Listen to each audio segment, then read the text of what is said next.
नमो अरिहन्ताणं नमो सिद्धाणं नमो आयर्याणं नमो वज्रायाणं नमो लोये सव्वसाहूणं मङ्गलं भगवान् वीरो मङ्गलं गोत्रमङ्गलं मङ्गलं कुन्दकुन्दार्यो जैनधर्मस्तु मङ्गलम् सर्वमङ्गलमाङ्गल्यं सर्वकल्याणकारिकं प्रधानं सर्वधर्माणां जैनं जयतु शासनं जैनं जयतु शासनं नमयूणजिनं वीरम् अनन्तवर्णानदंसनसावं वोचामिणीयं सारं केवली शुद्ध केवली भनम्।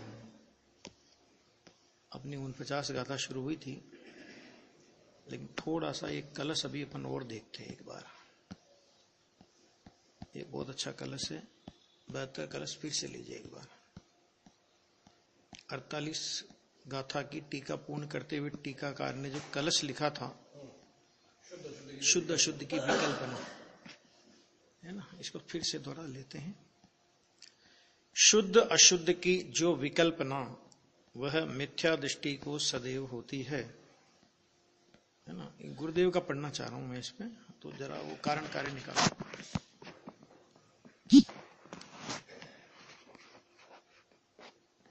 कारण कार्य में पेज नंबर बोलता हूं मैं, पेज नंबर 1332 होगा शायद, जहां से अपने को लेना है ना। 336 पेज निकालो। बहुत अच्छे न्याय आए हैं इसमें। यह मुनि की भाषा, शुद्ध अशुद्ध की जो विकल्पना वह मिथ्या दृष्टि को सदैव होती है। अब ये शुद्ध अशुद्ध की विकल्पना में कहां गलती हुई, तो देखोगे एक रूप भगवान त्रिकाली, इधर क्या है, एक रूप भगवान त्रिकाली, उसमें शुद्ध और अशुद्ध ऐसे भेद, पर्याय दृष्टि जिसे रहती है, यानी वो शुद्ध अशुद्ध के भेद किस पर्याय दृष्टि से उसको रहते हैं। एक बात, वह मूढ़ जीव है। ज्ञानी को शुद्धता और अशुद्धता का ज्ञान नहीं होता, ऐसा नहीं है, ठीक है, लेकिन शुद्ध अशुद्ध का अपने स्वभाव का तो भान नहीं, और पर्याय दृष्टि से शुद्ध और अशुद्ध के भेद खड़े करता है खाली। कहते मूढ़ जीव है, क्योंकि शुद्ध अशुद्ध की अपेक्षा रखता है। क्या मतलब हुआ इसका, कि शुद्ध है ना, कि ये शुद्ध है तो मतलब कोई अशुद्ध भी होना चाहिए, है ना। अपन बोलते हैं ना, शुद्ध तेरा पंथ आमनाई, तो लोग कहते हैं कि अशुद्ध तेरा पंथ आमनाई भी होती है क्या, होती है क्या? शुद्ध, आप जो शुद्ध विशेषण क्यों लगा रहे हो, तो एक सीधा प्रश्न खड़ा होगा कि अशुद्ध तेरा पंथ भी होता है क्या? होता है। नाम के 13 पंथी हो और काम सब 20 पंथियों के होते हो, तो अशुद्ध तेरा पंथ कहलाएगा कि नहीं कहलाएगा? शुद्ध तेरा पंथ मैंने 13 पंथ के जो 13 नियम है उनका दृढ़ता के साथ पालन करे, उसका नाम शुद्ध तेरा पंथी। और उसमें कुछ भी इधर उधर की चला ले और नाम के 13 पंथी 1-2 नियम पाल के, तो वो अशुद्ध तेरा पंथ है ना। ऐसे ही यहां पे लेना कि शुद्ध है वो अशुद्ध की अपेक्षा रखता है, माने शुद्ध है अशुद्ध की अपेक्षा रखता है। यह शुद्ध था, शुद्ध हुआ तो अशुद्ध की अपेक्षा रह गई, अशुद्ध का त्याग किया तो अशुद्ध का त्याग और शुद्ध का ग्रहण हुआ। आया ना ऐसा? हाँ, शुद्ध अशुद्ध की विकल्पना, ये सब अर्थ किए। बहुत कठोर बात बापू, ऐसी मान्यता मिथ्या दृष्टि को सदैव होती है, सदैव होती है। ये शब्द का भी प्रयोग किया, मिथ्या दृष्टि है ना, अरे उसी का नाम तो मिथ्या दृष्टि है। ऐसी मान्यता होती है, उसी का नाम तो मिथ्या दृष्टि है, तो सदैव होती है। एक समय भी पर की कर्ता बुद्धि सबसे बड़ा दुश्मन है जीव का। एक समय भी पर की कर्ता बुद्धि और राग की त्याग बुद्धि बिना इसकी दृष्टि एक समय भी नहीं रही। देखो दो बातें कही, पर की कर्ता बुद्धि तो हमको समझ में आती, चलो पर की कर्ता बुद्धि तो अपराध है, वो तो समझ में आता है। राग की त्याग बुद्धि ये भी अपराध है क्या? देखो राग की त्याग बुद्धि, तो जहां राग का त्याग, इसका मतलब क्या हुआ कि पहले अपने को क्या मानता था? राग का ग्रहण करता मानता था, है ना? राग रहित स्वभाव है, ऐसा स्वीकार कहां आया उसमें? मुझे राग का त्याग करना है। तुझे राग का त्याग करना है कि तेरा स्वभाव राग रहित ही है? राग रहित, तो उसमें राग रहित स्वभाव पर वजन नहीं आया, और वजन कहां गया? राग का त्याग करना है, राग का त्याग करना है, अशुद्धता का त्याग करना है, शुद्धता प्रकट करनी है। तो क्या हुआ? गलत किया उसने कि मैं शुद्ध हूं ये भूल गया, मैं शुद्ध हूं ये स्वीकार, इस स्वीकार का नाम, ऐसा स्वीकार हुआ ना, तो राग उत्पन्न नहीं हुआ, उसको राग का त्याग बोला जाता है। राग का त्याग तू क्या करेगा? राग का त्याग, वो तेरे स्वभाव में राग है कहां जो तू राग का त्याग करे? राग को करे ये तो स्वभाव में है ही नहीं। समझ में आगे कि नहीं आएगा? जब राग का करना स्वभाव में नहीं, तो राग का त्याग करना कहां से आया? और राग के त्याग को तो हम धर्म मानते हैं। जिनवाणी भी बोलेगी, ऐसी बात नहीं, ये तो शुद्ध भाव अधिकार है। तो यहां पर ये शुद्ध स्वभाव की बात है, जहां पर्याय की अपेक्षा से कथन आवे तो राग के त्याग की बात जिनवाणी में भी आती है, ऐसा नहीं है। लेकिन वहां जिनवाणी में भी वो बात आती है, तो राग का त्याग माने शुद्ध स्वभाव की दृष्टि में राग की उत्पत्ति नहीं होने को राग का त्याग बोलते हैं। पर परमार्थतः आत्मा राग का त्याग भी करता है, ऐसा नहीं है। समय सार की 34 नंबर की गाथा है। ज्ञान स्वरूपी भगवान आत्मा को राग का त्याग भी नाम मात्र है। क्या शब्द का प्रयोग किया? राग का त्याग भी नाम मात्र है, कहने मात्र है खाली। और ये तो कहां कहां का त्याग, कहां कहां का? पर पदार्थ का, ऐसा मैंने छोड़ दिया, ये छोड़ दिया, ऐसा कर दिया, वैसा कर दिया, ये इसमें लगा पड़ा है। तो कहते पर की कर्ता बुद्धि और राग का, रागादि का ग्रहण और त्याग। क्यों? क्योंकि राग का, जब आपने राग का त्याग वाला अपने को माना, मैं राग का त्याग कर, इसका मतलब क्या हुआ? राग का ग्रहण करने वाला ही माना था। जब राग को ग्रहण करने वाला माना, तभी तो राग का त्याग करने वाला माना। और जब राग को ग्रहण करने वाला और त्याग करने वाला माना, इसका मतलब यह कि मैं शुद्ध स्वरूप हूं, राग रहित मेरा स्वरूप है, ये नहीं माना, स्वभाव की विराधना हुई। आ गया? ये कह रहे हैं, बहुत बहुत गजब की बात है। ऐसी बुद्धि, उसका नाम है मिथ्या बुद्धि है। आ गया? शुद्ध अशुद्ध जो पर्याय के भेद, वो तो बोल्ड में तो मूल अंश है ना। शुद्ध अशुद्ध जो किसके भेद है? ये कि पर्याय के भेद। अशुद्ध था और अशुद्धता का अभाव करके शुद्ध हुआ, तो अशुद्ध था वो भी पर्याय, और अशुद्धता का अभाव करके शुद्ध हुआ, वो भी कौन है? तो पर्याय। द्रव्य स्वभाव कैसा है? कि द्रव्य स्वभाव ना तो अशुद्ध हुआ और ना उसे शुद्ध होना, सदा शुद्ध है, नित्य शुद्ध है। कैसे नित्य शुद्ध है? कि मिलावट बिना का शुद्ध है। आ गया कि नहीं आ गया? हाँ, ऐसा मिथ्या दृष्टि को प्रत्येक समय ज्ञायक भाव का, देखो ज्ञायक भाव का दृष्टि में अभाव होने से, अभाव होने से का मतलब दृष्टि में अभाव, क्योंकि ज्ञायक भाव दृष्टि में जाए, तो दृष्टि में जाने पर दृष्टि में अभाव होने से पर सन्मुख की चीज में ग्रहण त्याग की बुद्धि, इसका नाम मिथ्या दृष्टि। क्यों? क्योंकि जब तुमको ज्ञायक स्वभाव की दृष्टि नहीं है, ज्ञायक स्वभाव की दृष्टि हो, तो राग का ग्रहण और त्याग का कोई सवाल नहीं। जैसे अन्य द्रव्य विश्व के ज्ञेय हैं, वैसे राग भी ज्ञेय है, ज्ञेय में चला जाता है वो, है ना। देखो यहां कह रहे राग मेरा तो है नहीं, राग मेरा तो है नहीं ऐसा त्याग, ऐसी बुद्धि पर्याय बुद्धि मिथ्या दृष्टि को होती है। आ गया? अभी इससे ज्यादा क्या बोलेगा? कठोर काम। अधिक भाग ऐसा ही है कि दुनिया में यही है, अधिक भाग ऐसा ही, का मतलब सारी दुनिया इसी रास्ते पे चल रही है। अभी तो यहां तक भी नहीं, अभी तो बहुत इससे ज्यादा स्थूलता है। ठीक है ना? विपरीत कल्पना, अरे शुद्ध यह विपरीत कल्पना, प्रश्न गुरुदेव ने खड़ा किया है, शुद्ध ये भी विपरीत कल्पना? तो उत्तर दिया गया यह शुद्ध पर्याय की अपेक्षा से, द्रव्य की शुद्ध की बात नहीं चल रही है। मैं शुद्ध स्वभाव हूं ऐसा स्वीकार करे तो वो तो सब में, वो तो दृष्टिवंत है।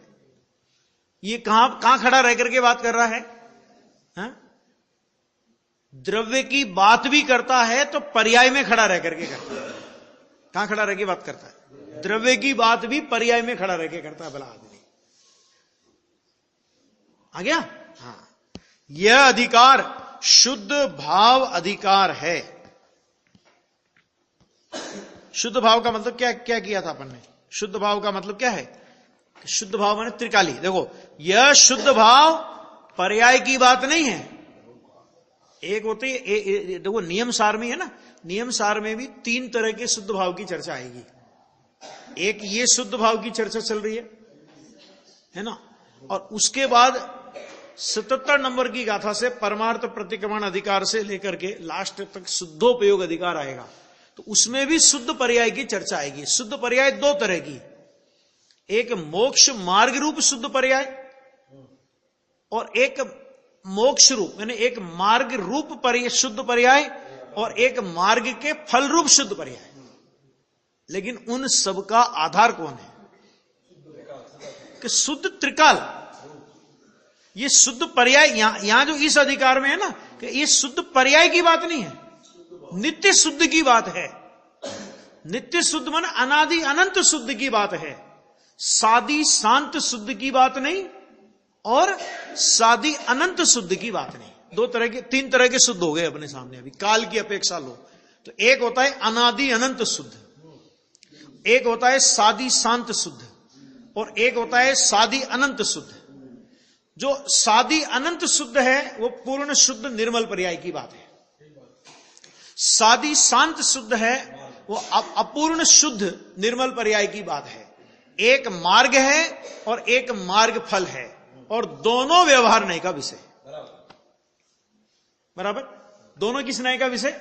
व्यवहार नहीं का विषय। और तीसरी जो यहां जो चल रही है चर्चा, नित्य शुद्ध माने अनादि अनंत शुद्ध, कि ये अनादि अनंत शुद्ध कभी भी व्यवहार नहीं का विषय नहीं होता।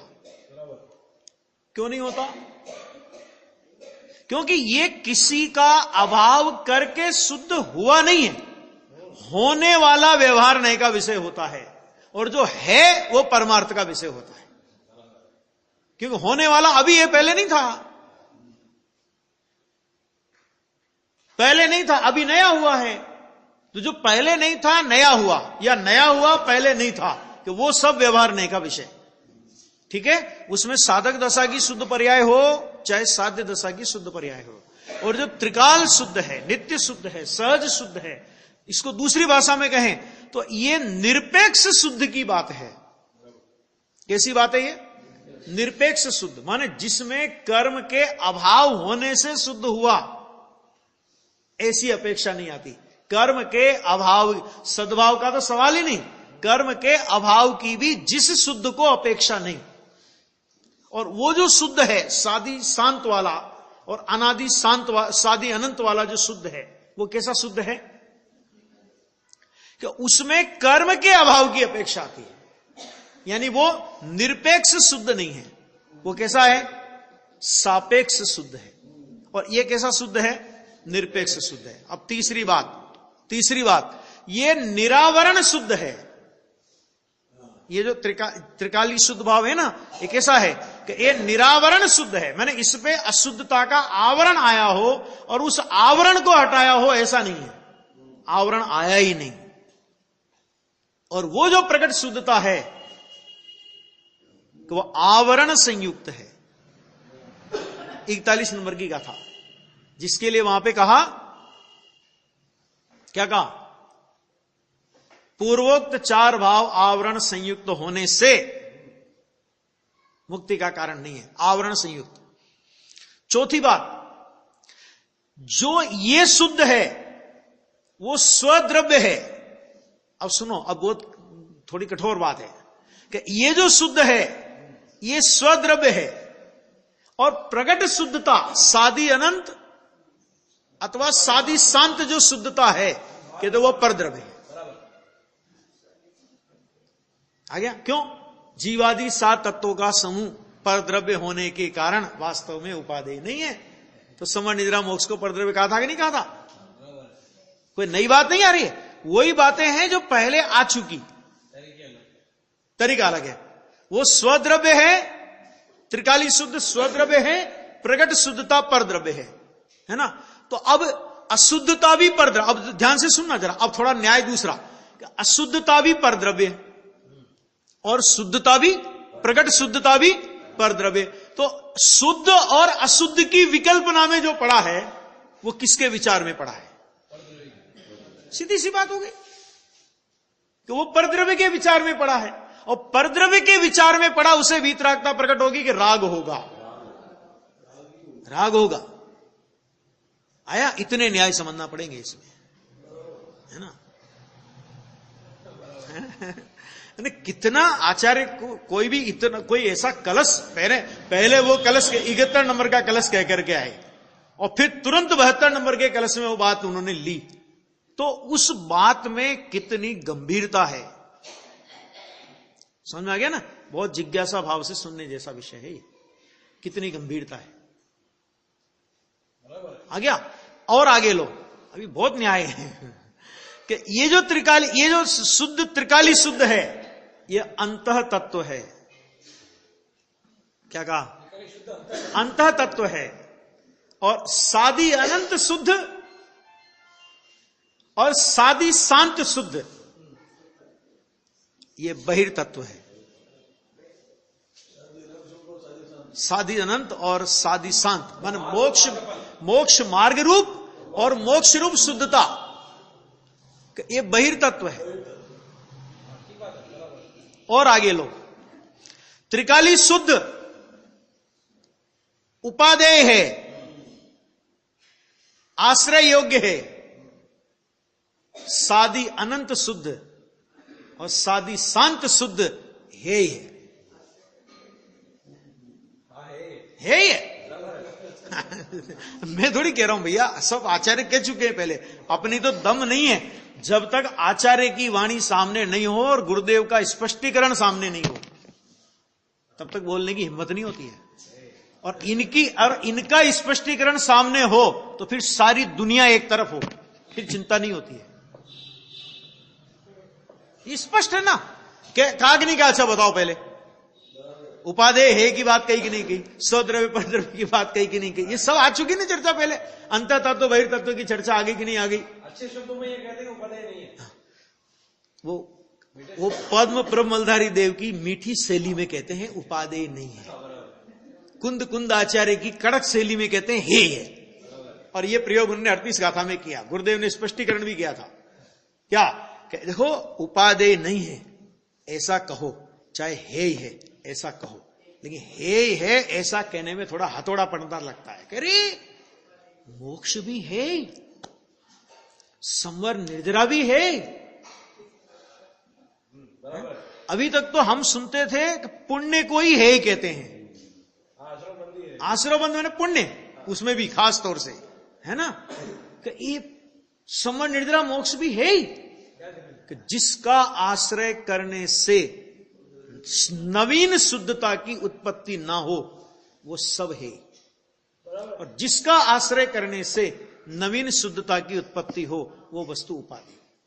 जब इस परिभाषा के परिप्रेक्ष्य में अपन इन शुद्ध अशुद्धता की चर्चा को कसते हैं, तब पता लगता है कि कौन उपादेय कौन है। और इसीलिए आचार्य देव ने विकल्पना शब्द का प्रयोग किया है। टीकाकार मुनिराज ने शुद्ध अशुद्ध की विकल्पना, मैंने अशुद्ध की विकल्पना कहते वहां तक तो समझ में आती थी हमको, शुद्ध को भी विकल्पना कह रहे हो कि तू खड़ा कहां है? तू द्रव्य स्वभाव पर खड़ा है कि पर्याय पर खड़ा है? तो पर्याय में खड़ा है और पर्याय की भेद प्रभेद करता जा रहा है। ये शुद्ध, ये अशुद्ध, ये शुद्ध, ये शुद्ध, ये इसका अभाव करना, ये प्रकट करना, इसका अभाव करना, ये प्रकट करना, विकल्प उसमें पड़ा है बस। तो इतनी बातें लेना उसमें आ गया। यहां शुद्ध भाव ध्रुव का अधिकार है। कैसा अधिकार है? ध्रुव। ध्रुव किसे कहते हैं? अब ध्रुव माने क्या? अभी ध्रुव और ध्रुव की ध्रुवता ये समझना पड़ेगा विषय। ध्रुव किसे कहते हैं? कि जिसमें कुछ आता नहीं, जिसमें से कुछ आता नहीं और जिसमें कुछ जाता नहीं। क्यों? क्योंकि अगर आना जाना हो उसमें तो उसमें हलचल हुई, और हलचल हुई माना कुछ उसमें से कुछ आया। इसका मतलब क्या हुआ कि पहले नहीं आया था, अभी आया, तो वही का वही कहां रहा फिर? वो तो सक्रियता हो गई ना। ध्रुव कहो निष्क्रिय कहो एक ही बात है। तो उसमें से कुछ आता नहीं और उसमें कुछ जाता नहीं, माने उस भाई साहब फिर वो पर्याय तो द्रव्य के आश्रय से आती है ना। शुद्ध पर्याय समय दर्शन भूदत्त मस्जिदो खलु सम्मा दिट्ठी अवधि जीवो। शास्त्र में तो लिखा है ना कि भूतार्थ के आश्रय से समय दर्शन होता है, कि भूतार्थ के आश्रय से। तो आश्रय किसका भाव है? आश्रय कौन करता है? देखो पर्याय आश्रय करती है। ध्रुव के आश्रय से, तो इसका मतलब क्या? ध्रुव में से आया, ऐसा नहीं है। ध्रुव में से समय दर्शन आया, ऐसा नहीं है। तो हुआ क्या कि जो परिणति अनादि काल से पर सन्मुख थी, वो परिणति स्वसन्मुख हुई, और स्वसन्मुख हुई तो उस परिणति में अपने सटकारक की योग्यता से वास्तव में समय दर्शन ज्ञान चारित्र की पर्याय प्रकट हुई है। लेकिन इतना बताने के लिए कि जिस समय उस परिणति में समय दर्शन ज्ञान चारित्र की पर्याय प्रकट हुई, उस समय उस परिणति की सन्मुखता किस ओर थी? कि सन्मुखता ध्रुव की ओर थी, तो ध्रुव के आश्रय से पर्याय हुई, ऐसा बोलने में आता है। ध्रुव में से पर्याय आवे तो ध्रुव की ध्रुवता खत्म हो जाएगी। और सम्यक दर्शन की बात तो छोड़ो, छायिक भाव की निर्मल पर्याय भी यदि ध्रुव में प्रवेश करे तो भी ध्रुव की ध्रुवता खत्म हो जाएगी। क्यों? पहले नहीं थी, अभी उसमें वो पर्याय आई। पहले नहीं थी अभी आई, अथवा ऐसा पहले नहीं था अभी हुआ, दोनों में ध्रुव की ध्रुवता खत्म हो गई। आ भी नहीं सकता और जा भी नहीं सकता। ऐसा ध्रुव कुटस्थ वस्तु है, उसको बोलते हैं ध्रुव का अधिकार है। इसका नाम है ध्रुव की ध्रुवता, है ना। पर्याय द्रव्य पर्याय का दाता नहीं है। क्यों? क्योंकि द्रव्य भी सत है और सच में एक समय की पर्याय भी उस समय का सत है। एक सत को दूसरे सत की अपेक्षा हो ऐसी वस्तु व्यवस्था नहीं है। इसलिए पर्याय भी निरपेक्ष अपने सटकारक के परिणमन से स्वयं खड़ी होती है, और द्रव्य भी निरपेक्ष अपनी अनंत शक्तियों को समेटकर त्रिकाल एक रूप ऐसा का ऐसा रहता है। अगर द्रव्य में से पर्याय आवे तो द्रव्य तो है, फिर क्यों नहीं आती निर्मल पर्याय, है ना। ऐसा यहां देखो, शुद्ध भाव वह पर्याय का अधिकार नहीं है। शुद्ध अशुद्ध की जो विकल्पना, ये जो शब्द है ना विकल्पना, ये बहुत गंभीर शब्द है, और बहुत यानी समझ लो आचार्य देव के अंतर का हृदय जैसे उन्होंने मथ दिया हो, ऐसा शब्द है ये। विकल्पना माने ऐसी पर्याय बुद्धि हुई, कठिन काम है प्रभु, यह बात कान में पढ़ना मुश्किल पड़े। कहां पड़े ये बात कान में? लगा लो हिसाब किताब। उसमें अंदर चले जाना, चैतन्य में अंदर चले जाना। क्या तो बात कान में पढ़ना मुश्किल है? तेरे को बात पड़ गई कान में, कि चैतन्य में अंदर चले जाना, विकल्प में अटकना नहीं, दुनिया की दरकार करना नहीं। ख्याल में है कि नहीं है ना? हाँ। जहां कोई नहीं, एक मिनट देखो क्या क्या, कहां चले जाना, कि जहां कोई नहीं। कोई नहीं मतलब जिसमें पर्याय नहीं, जिसमें भेद नहीं। ऐसा जो त्रिकाल अभेद एक रूप शुद्धात्म तत्व चैतन्य सत्ता, उसमें चले जाना। शुद्ध अशुद्ध का भेद जिसमें है ही नहीं, अशुद्ध का तो है ही नहीं, शुद्ध का भी नहीं है। ये भेद तो पर्याय में पड़े ना, वो तो नित्य शुद्ध है। वो कहता है तू कौन सी शुद्धता की बात करता है, कि ये देखो समय दर्शन प्रकट हुआ, अच्छा, कि नहीं सिद्ध दशा प्रकट हुई, अच्छा सिद्ध दशा तो प्रकट हुई ना, मैं तो अनादि से सिद्ध स्वरूप ही हूं। मोक्ष तो प्रकट हुआ ना, मैं तो अनादि से मुक्त स्वरूप ही हूं। तुझे मुक्त स्वरूप की महिमा क्यों नहीं आती, तुझे मुक्ति की महिमा क्यों आती है? कहता मुक्ति की बात कर रहे हो, हमें तो अभी थोड़ा रागमंद हो जाए तो उसी की महिमा आने लगती है। यहां जिनवाणी कहती है तुझे मुक्त स्वरूप की महिमा आनी चाहिए। महिमा आवे तो मुक्त स्वरूप की, मुक्ति की नहीं। क्यों? क्योंकि मुक्ति भी मुक्त स्वरूप की महिमा करती है। मुक्ति की पर्याय समय किसकी महिमा करती है? वो किसकी महिमा है? उसको मुक्ति की महिमा नहीं है, मुक्ति को मुक्ति की महिमा नहीं है, मुक्ति को मुक्त स्वरूप की महिमा है। ये कह रहे हैं यहां पे, तू उसमें चला जाए, इसमें है ही नहीं। ऐसी चीज में न रहना, इसका नाम मिथ्या दृष्टि। बस खत्म, एक परिभाषा। ऐसी चीज में नहीं रहना, इसका मतलब इसी चीज के अलावा कहीं भी रहना। ऐसी चीज में नहीं रहना, इसका मतलब क्या हुआ? कि ऐसी चीज के अलावा कहीं रहना, वो सब मिथ्या दृष्टि। किसी पर्याय मात्र का लक्ष्य करे, पर द्रव्य का लक्ष्य करे, संयोग का लक्ष्य करे, विकार का लक्ष्य करे, पर्याय का लक्ष्य करे। हालांकि शुद्ध पर्याय तो है नहीं मिथ्या दृष्टि को, लेकिन वो लक्ष्य करके पक्ष तो खड़ा करता है ना उसका। शुद्ध अपूर्ण अपूर्ण शुद्ध पर्यायों का पक्ष, तो पक्ष तो खड़ा ही है उसको, तो मिथ्या दृष्टि है। सम्यक दृष्टि को तो हाँ इसमें भी सदा ही प्रयोग किया है। जैसे कहा ना, मिथ्या दृष्टि को भी सदा, वहां भी सदा शब्द का प्रयोग किया, और सम्यक दृष्टि के लिए भी सदा शब्द का प्रयोग किया। इसका मतलब क्या? कि सम्यक दृष्टि भी सदा ऐसा मानते हैं, अर्थात यूं कहो जो सदा ऐसा मानते हैं उसका नाम सम्यक दृष्टि, और जो सदा ऐसा मानते हैं उसका नाम मिथ्या दृष्टि। आ गया? शुद्ध अशुद्ध की विकल्पना मिथ्या दृष्टि को सदैव होती है।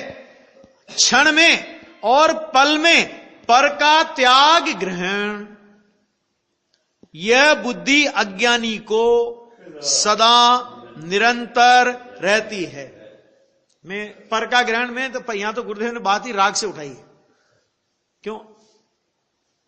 क्योंकि जो परद्रव्य अपने अस्तित्व में ही नहीं है, द्रव्य गुण पर्याय रूप प्रमाण के विषयभूत द्रव्य के अस्तित्व में भी जो नहीं है ना, उनकी क्या बात करना?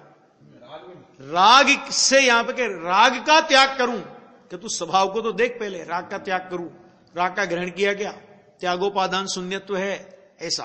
तो वो कहते हैं वह बुद्धि अज्ञानी को सदा निरंतर रहती है, जो आत्मा पर के त्याग ग्रहण रहित है। कैसा है आत्मा? कैसा है आत्मा? है पर के त्याग ग्रहण रहित। और आपने और हमने क्या माना? कि पर का त्याग करना और पर का ग्रहण करना। तो पर का त्याग करना और पर का ग्रहण करना ऐसा हमने माना। इसका मतलब क्या हुआ? कि जो त्याग ग्रहण रहित आत्मा है, वो त्याग ग्रहण रहित आत्मा का हमने अनादर किया। क्यों? वो ऐसा है और हमने ऐसा माना, तो जैसा स्वरूप है उससे उल्टा माना। और अनादर किसका नाम होता है? अनादर किसका नाम होता है? कि जैसा स्वरूप है उससे उल्टा मानना, इसी का नाम तो अनादर है। ठीक है? तो आत्मा त्याग ग्रहण रहित है, परंतु ये पर का त्याग ग्रहण की बुद्धि अज्ञानी को रहती है। अर्थात यूं कहो कि जिसको पर के त्याग ग्रहण की बुद्धि रहती है उसका नाम अज्ञानी है ना। वह अब क्या करे कि कहो राजपाट छोड़े, कुटुंब कबीला छोड़े, तो संसार छोड़ा? प्रश्नवाचक डाला है कि ये सब छोड़ा तो संसार छोड़ा कि नहीं? कि इनमें संसार था ही कब? इनका नाम संसार होता तो इनमें से जितने पदार्थों का अभाव होता जाता, उतना उतना हमारा संसार मिटता जाता। या हम छोड़ करके चल जाते तो सब यहीं का यहीं पड़ा रह जाएगा, सब रहने का ना, कुटुंब कबीला राज परिवार सब यहीं रहेगा कि नहीं रहेगा, हैं? राजपाट कुटुंब कबीला सब यहीं रहेगा, पड़ा रहेगा। तो जब हम चले गए और वो यहीं के यहीं पड़े रह गए तो फिर संसार छूट गया। अथवा उनमें से कुछ पदार्थ छूटे मान लो, तो उतना संसार तो कम होना चाहिए। तो पहले तो एक निर्धारण करो कि हमारा संसार कितना है। अब राजपाट को हमने राजपाट को संसार माना था, तो भरत चक्रवर्ती एकदम चक्रवर्ती नहीं बने थे, पहले वो राजा साधारण राजा थे ना। भरत जी को कहां का राज दिया था? आदिनाथ जी ने। अयोध्या का राज वहां का उनको दे दिया, और पोधनपुर का राज बाहुबली को दे दिया, और बाकी को सबको भी अपना अपना राज दे दिया। तो पहले भरत चक्रवर्ती का उतना संसार, ठीक। फिर 6 खंड का राज हो गया, तो फिर क्या भाई साहब इसका नाम संसार नहीं है, समझ में आ गया? ये परद्रव्य है। हाँ, उनमें छोड़ा प्रभु, उसे संसार नहीं कहते। संसार तो एक मलिन अवस्था है। संसरण इति संसार, किसका नाम है संसार? संसरण का नाम संसार है। मलिन अवस्था, मिथ्या दर्शन ज्ञान चारित्र की मलिन परिणति, उस विकारी परिणति का नाम संसार है। और वो विकारी परिणति छूटे तो संसार छूटेगा। मिथ्या दर्शन में परद्रव्य के प्रति अहम पने का परिणाम है। और कितने परद्रव्य के प्रति अहम का भाव है? अपने पने का भाव है। जितने मिल जाएं उतने के प्रति। इसका मतलब क्या हुआ कि अगर 3 लोक भी मिथ्या दृष्टि को एक समय में मिल जाए, तो 3 लोक के परद्रव्यों को ग्रहण करने का अभिप्राय अंदर में है कि नहीं है? तो इसका मतलब क्या हुआ कि वो त्रिलोक का परिग्रही है। और अब मिथ्यात्व तो नहीं छूटा। अब ध्यान से सुनना जरा कि मिथ्यात्व तो नहीं छूटा। मिथ्यात्व नहीं छूटा माने परद्रव्य में अपने पने का अभिप्राय तो नहीं छूटा। संयोग मिलेंगे पुण्य प्रमाण या पाप प्रमाण, अनुकूल मिले तो पुण्य प्रमाण, प्रतिकूल मिले तो पाप प्रमाण, ठीक है? तो वो मिले पुण्य और पाप प्रमाण। अभिप्राय कितना है? तो अभिप्राय पूरे लोक के पदार्थों को अपना मानता है।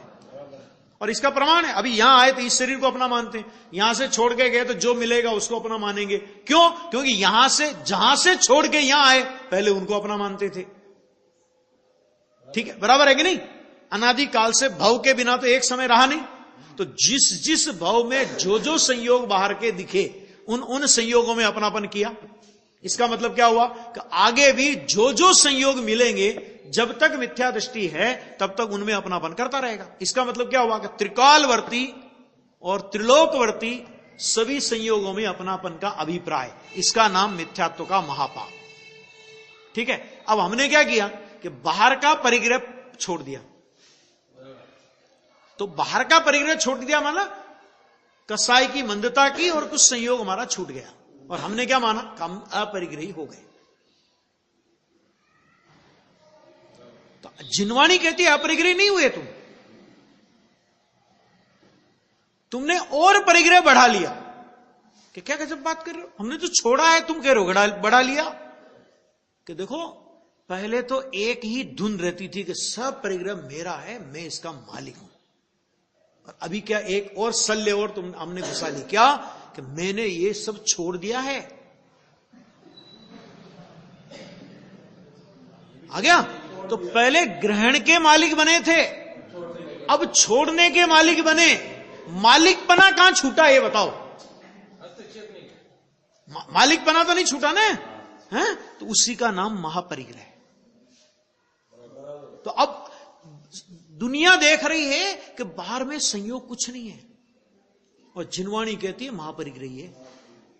क्यों? क्योंकि अब छोड़ने का और बोझा ढो लिया इसने माथे पे, है ना? आत्मा परद्रव्य। पहले ये नक्की करो कि आप हो कौन। पहले तो ये नक्की, शुरुआत यहां से, क्योंकि पहला घड़ा उल्टा पड़ा है ना, पहला घड़ा उल्टा पड़ा है। पहले हो कौन ये तो नक्की करो। आत्मा रूपी का रूपी अरूपी, तो अरूपी आत्मा रूपी पदार्थ को ग्रहण करता है, हाँ? तो फिर रूपी को छोड़ता है आत्मा? तो छोड़ता ही नहीं तो होता, फिर परिग्रह है क्या? कि ये परिग्रह, ये मैं, ये परिग्रह, और मैंने छोड़ा ये नहीं, ये मैं नहीं। छोड़ो, वो लंबी कहानियां हैं, कोई दम नहीं है उसमें। अपनी जो विषय चल रहा है बहुत गंभीर विषय है, उसी पे चलने दो।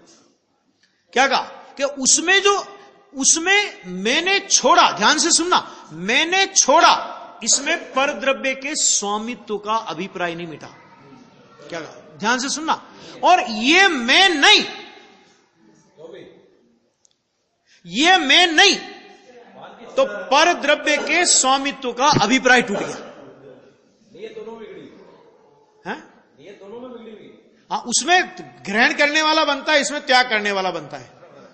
उसमें ग्रहण करने वाला बनता है, अपने को पापी मानता है कम से कम, और यहां त्याग करने वाला बनेगा तो अपने को धर्मात्मा मानेगा। हैं? अभिप्राय की भूल मिटे। और अभिप्राय में जब उसमें उसके प्रति अपनत्व का अभिप्राय टूटा, तो अपनत्व का अभिप्राय टूटा तो एक पदार्थ के प्रति नहीं टूटता। अपनत्व का अभिप्राय जब टूटता है कि ये मैं नहीं, मैंने आत्मा ये मैं, और ये इसके अलावा मैं नहीं, तो विश्व के सारे पदार्थों में जो अपनेपन का अभिप्राय था, वो अपनेपन का अभिप्राय टूट गया। अब अपनेपन का अभिप्राय टूटने पर, अब ध्यान से सुनना, कि वो ज्ञानी प्रशस्त राग में आया और पुण्य बंध गया और चक्रवर्ती पद मिल गया। 6 खंड का वैभव है, और एक दरिद्री है जिसके पास कुछ भी नहीं है, अथवा जिसने सब त्याग कर दिया। जिनवाणी से पूछो कि किसके पास परिग्रह ज्यादा है ना? बोलूं तो थोड़ा तकलीफ हो, ऐसा लगे कि द्रव्यलिंगी और चक्रवर्ती की तुलना कर लो, मिथ्या दृष्टि द्रव्यलिंगी और चक्रवर्ती की तुलना कर लो, कि एक शरीर पर वस्त्र का धागा नहीं और उधर 6 खंड का वैभव। जिनवाणी से पूछो परिग्रह किसके पास ज्यादा है? हैं? अरे कसायों का परिग्रह उस चक्रवर्ती से सम्य दृष्टि के पास, चक्रवर्ती सम्य दृष्टि चक्रवर्ती से मिथ्या दृष्टि द्रव्यलिंगी के पास ज्यादा है। क्यों? क्योंकि मिथ्यात्व और 16 कसाएं हैं। इधर मिथ्यात्व गई और अनंतानुबंधी गई तो 12 कसाएं हैं, है ना? संयोग के संयोग, अब सुनना ध्यान से, कि उसको जो संयोग दिखाई दे रहा है वो पुण्य के उदय में दिखाई दे रहा है, और उसके जो संयोग का अभाव दिखाई दे रहा है, अब ध्यान से सुनो जरा, बहुत गजब का न्याय है, कि उसको जो संयोग दिखाई दे रहा है वो अप्रत्याख्यान के अभाव में नहीं दिखाई दे रहा। अप्रत्याख्यान तो पढ़ी है, कसाई कौन सी पढ़ी है? ध्यान जरूर दो जरा, कसाई कौन सी पढ़ी है? मिथ्यात्व पढ़ी है, अनंतानुबंधी पढ़ी है, अप्रत्याख्यान। और अप्रत्याख्यान कसाय का मतलब है जो बिल्कुल भी त्याग न होने दे, उसका नाम अप्रत्याख्यान कसाय। जब कसाय अप्रत्याख्यान की पढ़ी है और संयोग में आपको परिग्रह नहीं दिख रहा और आपने त्यागी मान लिया, कहां त्यागी है? बाहर का भी त्यागी नहीं है। क्यों नहीं है? कि अब वो बाहर के पदार्थ के त्याग का अभिमान करता है, और मिथ्या दर्शन के बिना ये अभिमान मिट नहीं सकता। क्यों? क्योंकि कसाय तो अनंतानुबंधी को भी छोड़ दें, अपन अनंतानुबंधी मिथ्यात्व को अलग रख दो। अप्रत्याख्यान कसाय का मतलब क्या है? अप्रत्याख्यान कसाय का मतलब बता दो मुझे, समझा दो कोई भी। माने नहीं, प्रत्याख्यान माने त्याग, माने कुछ भी त्याग नहीं होना, इसका नाम अप्रत्याख्यान है। और मिथ्या दृष्टि है तो अप्रत्याख्यान का उदय है या नहीं है? अगर अप्रत्याख्यान का उदय है तो फिर बाहर में त्याग कहां हुआ? मतलब सम्यक दृष्टि मिथ्या दृष्टि का पुण्य। एक मिनट में बात पूरी कर लो अपनी, समझ आया? क्या कहा? न्याय समझो पहले, क्या कहा? अप्रत्याख्यान है ना, तो अप्रत्याख्यान के उदय में जिस कसाय का नाम ही यह है कि वो त्याग नहीं होने देती, वो कसाय का उदय है। और तुम कहते हो मैंने त्याग कर दिया, तो फिर है क्या ये? जो बाहर का पदार्थ नहीं दिखता, ये क्या है? अब आत्मानुशासन में पढ़ लेना, पाप का उदय है। हाँ, आप बोलो। सम्यक दृष्टि चक्रवर्ती के ज्यादा पुण्य है द्रव्यलिंगी भूमि से। हाँ, पुण्य है ना, पुण्य तो हो सकता है। पुण्य में क्या तकलीफ? पुण्य तो आघाती कर्म का नाटक है, उसमें क्या है? पुण्य का संयोग ज्यादा होने से कोई थोड़ी वो महान हो गया। भावलिंगी मुनिराज है, अब भावलिंगी मुनिराज को, अब देखो भावलिंगी मुनिराज को भी त्याग है, और द्रव्यलिंगी मुनिराज को भी बाहर में त्यागी दिखेगा। अब सुनना जरा न्याय, भावलिंगी मुनिराज को वास्तव में त्याग है, बाहर का भी। क्यों वास्तव में त्याग है? क्योंकि उस जाति की, उस त्याग के योग्य कसाई का वहां पर अभाव है। सुनना, हां। और द्रव्यलिंगी मुनिराज को वो त्याग नहीं है। क्यों नहीं है? क्योंकि उस जाति की कसाई पड़ी है अंदर में। तो कसाई पड़ी है तो तुम बाहर का छोड़ दोगे तो कसाई से बंध तो होगा, बंध थोड़ी रुक गया। अगर त्याग हो तो बंध रुकना चाहिए ना। त्याग हो, नरेंद्र जी, त्याग हो तो अत्याग संबंधी बंध रुकना चाहिए कि नहीं रुकना चाहिए? रुकना चाहिए। तो बंध क्यों नहीं रुक रहा है फिर, अगर त्याग है तो? इसलिए अज्ञानी के संयोग का वियोग जो होता है ना, कहते वो पाप के उदय में होता है, और सच में ज्ञानी को त्याग होता है। अब जिनवाणी के आधार पे निर्णय करना पड़ेगा ये सब, है ना। सम्य दृष्टि मुनिराज हो ना, भावलिंगी संत नहीं है, सम्य दृष्टि है, चौथे गुणस्थान वाले हैं, मोक्ष मार्गी नहीं है, संसार मार्गी नहीं है, लेकिन वास्तव में अप्रत्याख्यान का उदय है, तो उनका त्याग भी त्याग नहीं है। मैं सम्य दृष्टि की बात कर रहा हूं। क्यों? क्योंकि गुणस्थान चौथा है। हाँ, चौथा गुणस्थान में मिथ्यात्व और अनंतानुबंधी का त्याग है, अप्रत्याख्यान संबंधी का, अप्रत्याख्यान का त्याग नहीं है। और मुनिराज को तो अकेली अप्रत्याख्यान भी नहीं, प्रत्याख्यान का भी त्याग होता है। अप्रत्याख्यान और प्रत्याख्यानावर्णी माने एक देश त्याग। अप्रत्याख्यानावर्णी का मतलब क्या होता है? संयम। एक देश त्याग है ना, और प्रत्याख्यान का मतलब सर्वथा त्याग। अब जब सर्वथा त्याग और एक देश त्याग वाली दोनों कसाएं बैठी हैं, तो संयोग छूटे हुए दिख रहे हैं आपको, और आपने उसने त्याग मान लिया। क्यों? उसका कारण है क्यों? क्योंकि भाई साहब, जिनको अंतरंग कसाई के अभाव पूर्वक त्याग होता है, वे भी ऐसी ही स्थिति में देखे जाते हैं। दशा तो बाहर में उनकी भी ऐसी दिखेगी, और मिथ्या दृष्टि ने बाहर में त्याग करके बैठा हो तो दशा उसकी भी वैसी ही दिखेगी। दशा में अंतर नहीं दिखेगा, लेकिन अंतर जमीन आसमान का है। कौन निकालेगा? लगाओ तो न्याय तो निकालो पहले। जिनवाणी क्या कहती है जिनवाणी? और ये तो मैं नहीं कह रहा हूं ना, ये तो अध्यात्म है, ये तो कर्णान योग कहता है भैया। समझ आया कि नहीं? हैं? कर्णान योग है, धर्म कांटा है। सोना तोलते हैं ना, तो पंखा चल रहा हो भयंकर गर्मी में, और शोकेस में कांटा रखा हो, धर्म कांटा, तो पंखा बंद करता है दुकानदार पहले। क्यों? कि थोड़ी सी भी एक रत्ती का फर्क पड़ा तो कितने में जाएगा। ये धर्म कांटा है, नहीं चलेगा इसमें। इसलिए जो जोर जो पहले, इसलिए बाहर का जोर नहीं होता, इसलिए अंदर का जोर होता है पहले। अंदर स्वरूप आश्रय से मिथ्यात्व, अनंतानुबंधी, अप्रत्याख्यान, प्रत्याख्यान वगैरह वगैरह का अभाव हो, बाहर में उस जाति का त्याग दिखाई दे, उसको बोलते हैं व्यवहार त्याग। और अगर भाई साहब वो त्याग होता तो फिर मिथ्या चरित्र क्यों बोल रहे हो उसे? मिथ्या दर्शन है ना, तो त्याग तो ठीक है ना। बहुत से लोग बोलते हैं कि ठीक है ना, मिथ्या दर्शन है तो मिथ्या दर्शन का पाप को मिथ्या चरित्र क्यों कह रहे हो फिर उसे? अगर वो त्याग है, दूसरा न्याय, तो फिर मिथ्या चरित्र क्यों कह रहे हो उसे? नहीं आया समझ में? मिथ्या चरित्र क्यों कह रहे हो? क्यों कह रहे हो? इसलिए कह रहे हैं कि उसकी, उस जाति की कसाई विद्यमान है, अत्याग रूप कसाई विद्यमान है, अत्याग रूप कसाई विद्यमान है, और बाहर में संयोग नहीं दिख रहा। निकालो न्याय इसमें से भी। और कोई आपके पास कोई और भी समाधान हो तो बताओ। जिनवाणी के उद्धरण मैंने आपके सामने रख दिए। बराबर। सच्चाई है, सत्य बात वास्तव में सुनने लायक, समझने लायक और पचाने लायक। हाँ, अचारित्र। सम्यक दर्शन होने के बाद मिथ्या चारित्र तो होता ही नहीं। अरे जब सम्यक दृष्टि के विषय कसायों के, 5 इंद्रिय के विषय कसायों के परिणामों को अचारित्र, मिथ्या चारित्र नहीं कहा, अचारित्र कहा, असंयम कहा, पाप कहा नहीं कहा। असंयम कहा तो पाप है कि नहीं? असंयम पुण्य रूप है क्या पाप रूप है? तो पाप तो कहा, लेकिन मिथ्या चरित्र नहीं कहा। क्यों? क्योंकि मिथ्या चरित्र महापाप है। अब आगे और न्याय, महापाप पाप के उदय से होता है कि पुण्य के उदय से होता है? बताना जरा, सोच लो। बहुत न्याय है भैया। जिनागम है, अपने को कोई व्यक्ति की बात नहीं है, अपन किसी व्यक्ति की, अपन स्वरूप समझ रहे हैं, अपन अपने लिए बात कर रहे हैं।